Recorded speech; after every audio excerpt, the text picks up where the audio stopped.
All right, everyone. Today's video is on the tilling method that I'm using and some of the benefits that go with it. Uh, One of the things I have done over the years is shallow how deep I'm cutting into my soil. I just set the tiller down and back in the day, let it dig as deep as it can. And I learned that even though I'm tilling and you get what looks like fluffy dirt, it's actually kind of a trick and a con. Uh, Wherever your blade scoops and digs, it creates what they call hard panning, and your roots have a really tough time penetrating that soil. So what I've done is tried to shallow up my tiller to where I'm digging an inch to an inch and a half into the soil, and then I started planting new species to penetrate that hard panning problem, to allow the other species to follow suit and try to break through. So here, what I've done is try to keep all my biomass, all this light colored straw looking material, I tried to keep it on top of the soil. So if you understand how nutrients work in the ground, if you have nutrients on the very top of the soil and you have no roots, the first thing they want to do is sink down deeper into the ground, and they will continue to do so until something starts growing. And usually when that occurs, you have to fertilize your plants in order to give them a good jump start. By doing it this way, I'm keeping all this new future nutrients here as it breaks down and rots on top of the soil, sinking down to plant roots that are already up at the top waiting on it. They don't have far to fall, and the plants will recycle everything that all this cereal, rye, wheat, oats, and turnips and clover has pulled up. And in some cases, the clover survives, which I think is the best solution to this, because if I get some surviving clover, I will let that seed out, and that type of clover will stay dormant during the summer, and then in the fall when the ground cools off, it starts sprouting new clover. So as of right now, that's free seed. I don't care if those live. I kind of encourage that to happen. There's some more living ones right in there. I mean, there's not a lot, but there is some. Now, here's the other benefit to doing this. This is the time of year where things start heating up pretty quickly.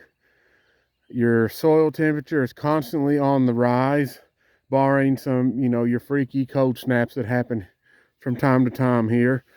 And this helps override a lot of those cold snaps, because now that I've got this mat setting on top, it is a temperature regulator for my soil. It prevents it from getting too hot and too cold. So it's basically AC, free air conditioning for your soil. Now, in these spots right here where it's really thin, that's not really going to work. It needs to be more consistent like that.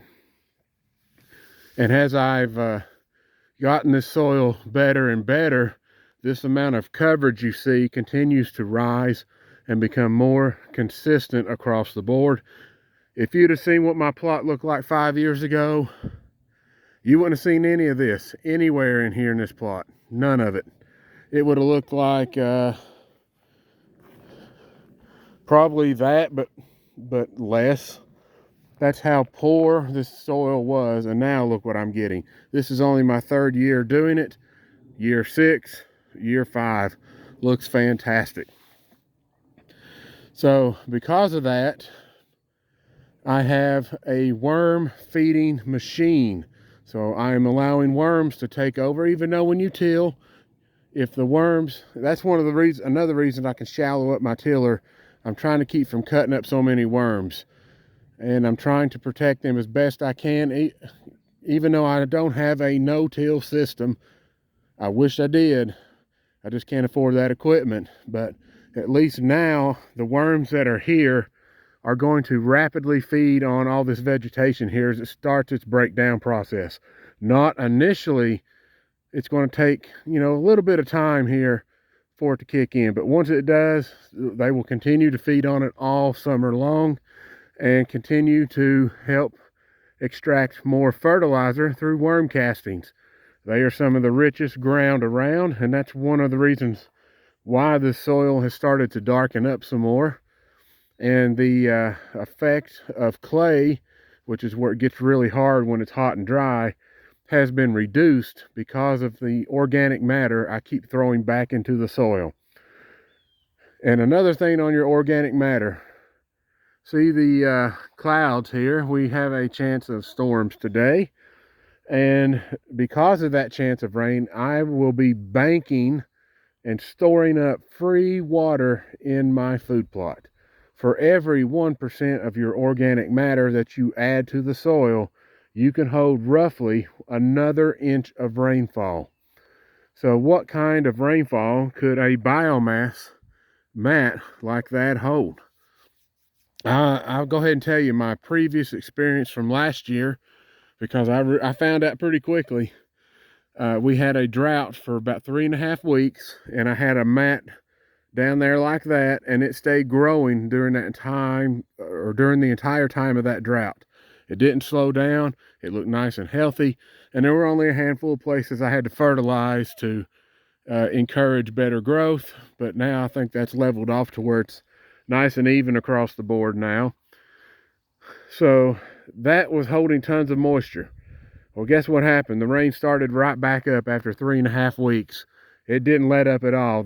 Well, I take it back. 5-6 days max it didn't rain here all summer long. That is rare. And not one time did this food plot show signs of waterlog. Because I've got a bowl right here.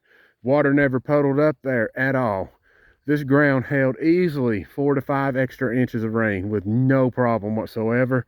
And I'm about willing to venture it could probably hold 6 to 7 with that type of mat down there. So you have moisture being capped in the ground, and the mat laying on top prevents it from evaporating.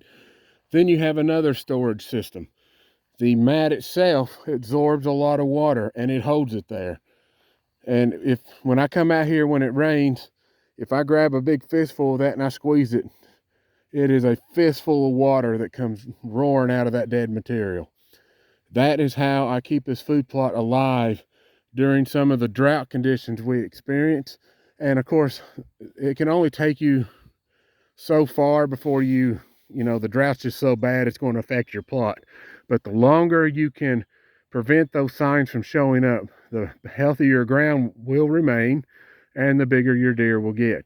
So even times of high stress, that is what this mat is intended for, is to help my deer and my soil survive in a higher state longer than normal. And then we have another benefit is the fact that this is a huge weed suppressant. So for anybody that has problems in their food plot where they have to spray, because if I saw, this ugly looking plot right here, which is ground I'm fixing to start improving, that right there, I'd say you probably need to spray it out and get rid of it. It's really, really bad. So you can see a lot of weeds and a lot of useless species in here that I don't need, that's greatly reduced my good stuff, or at least what looks like grew good. It's not, there's so many issues right there that I'll do its own video for that. But in general, you'd probably say I got to spray that out. It's just getting overrun. We'll have to start over. And that's what I'm trying to prevent. I don't want to put a lot of poison in the ground because, they always claim, hey, glyphosate's safe and this is safe. It hasn't hurt anyone. And suddenly, next thing you know, people's getting cancer. Deer cancer rates seem to have gone up. And I think we just really need to not be lazy and adjust our methods to try to prevent spraying. And if you do that, it's going to be a money-saving cost to you. And besides, deer that live in non-sprayed areas tend to remain larger for a longer period of time. And deer that we normally think of peaking at 6.5 or 5.5 or maybe 7.5. New Mexico holds the record for the oldest deer at peak, and they average 9 to 11 years. So that is a crazy statistic. The deer are living a much longer life with bigger bodies. That's why I'm trying to prevent as much spraying as possible, because in small chunks of land like that I've got, you can only affect a deer to a certain extent. I need at least 1,200 acres minimum to probably cover most of my deer's range, and I don't have that. I've only got 24 acres and some change. So when they're here, they need to tank up on the best stuff as possible, and I've managed to create some really healthy deer because of how often they stay here, because usually nobody around here does it. And with my new methods here, I've got two new neighbors that are, well, not new neighbors, two neighbors that are doing food plots. One's across the road and one's right up here on top of the ridge. Every one of them done the traditional method where you turn the ground in and have nothing but bare dirt on top. Well, every one of their plots failed this year. Mine was the only one that succeeded. And it's because of this method here where I'm holding moisture. And it rained like crazy during the summer and they still failed. So, hey, that tells you how bad the ground is here. All right, guys. This is pretty much a beginner's run here at this, as far as anybody that's new to food plotting. If you have the ability to hold moisture by laying biomass on top of the soil like I'm doing, give it a try and see how the results pan out for you. And I will caution that if you have areas that are super thick and maybe you don't have a good kill off in those areas, high chance that your seed probably won't survive that area because of the greenery. It's just still growing too much.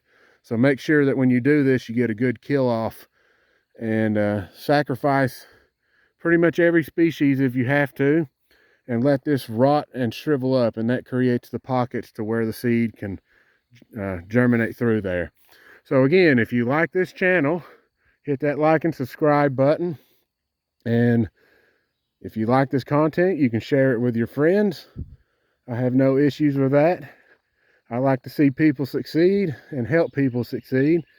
And again, I am not sponsored by anyone, nor do I care to be. I just do this because I enjoy doing it. You all have a great day, and let's hope that this plot does extremely well this year.